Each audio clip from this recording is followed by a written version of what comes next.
अस्सलामुअलैकुम, आप देख रहे हैं होराइजन न्यूज HD। खबर शामिल करते हैं साहिवाल से। दुनिया इस्लाम की अजीम तालीमी दरसगाह जामिया फरीदिया साहिवाल में सालाना जलसा व तकसीम असनाद और इज्तिमाई दुआ की 2 रोज़ा तकरीबात इख्तिताम पजीर हो गई।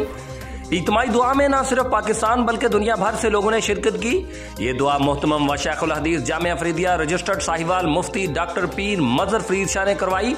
इन तकरीबात को फुल प्रूफ सिक्योरिटी फराहम की गई, जिसमें जिलाई पुलिस, ट्रैफिक पुलिस, रेस्क्यू 1122 के एहलकार और दीगर सिक्योरिटी एहलकारों ने हिस्सा लिया।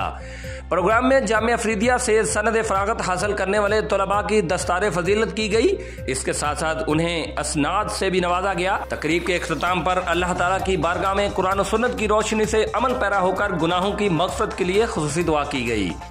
रिपोर्ट महबूब चौधरी, सरपरस्त आला, होराइजन न्यूज HD।